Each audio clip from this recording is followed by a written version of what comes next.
Hi, I'm going to share about how to make a padsicle.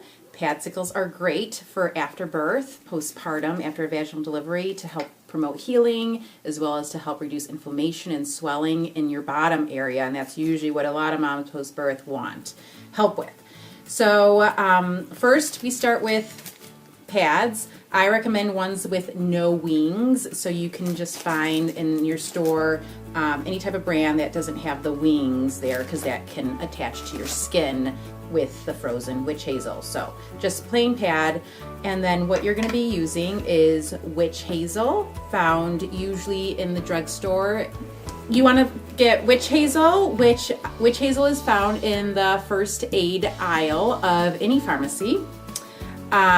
So I just want to point out with witch hazel, it usually is found on the same shelf as rubbing alcohol and hydrogen peroxide.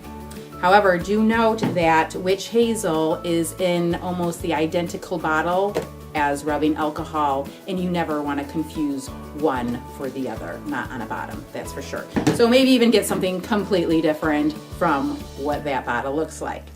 All right, so also what you want is aloe. This is going to also help with the soothing as well as promote that healing process as well. So aloe is usually found as well, can be found in the first aid section of any pharmacy.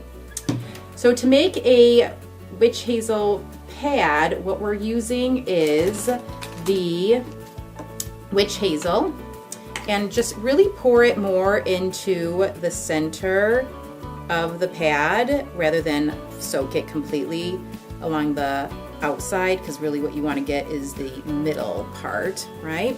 So just soaking that, and then just the same thing with the aloe, though aloe is more slimy, so you don't need as much, and just kind of rub it in along there, and it's gonna start to absorb.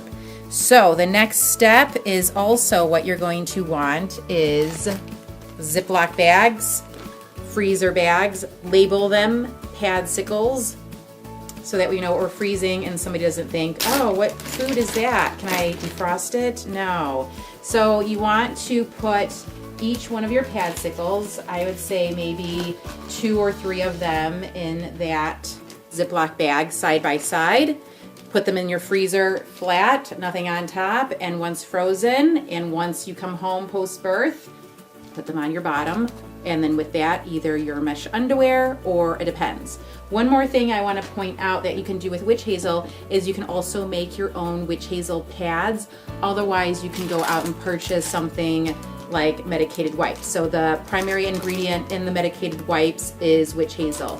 Where do you find medicated wipes to help soothe your sore bottom? They're found in the digestive issue section of your pharmacy, because unfortunately people with digestive issues oftentimes have bottom issues. So these are great for helping to soothe for a vaginal delivery as well as hemorrhoidal issues. Okay. So this is how it should look. So really 3 of the size in a freezer bag, and then you put them in the freezer, and once they're frozen, all you need to take out is 1. So you don't put this in to defrost. The purpose of these is to be frozen so that they kind of defrost on your bottom as you're using them. So you take that pad out. Underneath is the little strip to take off so that it fits on your underwear, or even depends if that's what you're using too, and then just put the rest back in your freezer. And how many you should make? I would say enough to last for at least 48 hours, maybe 72 hours. How often you should be changing your pad is at least once every few hours, but definitely if you're noticing it's saturated, to change it out, because you don't want these to hold moisture. So just like any time when you have that time of the month, you know when it's time to change out your pad, you would do the same with these too. So what that comes down to on how many should you make is about 16 of these. So just kind of find that as an average, as usually you want cold on your bottom for the first 24 hours for sure, 48 hours if you're really sore.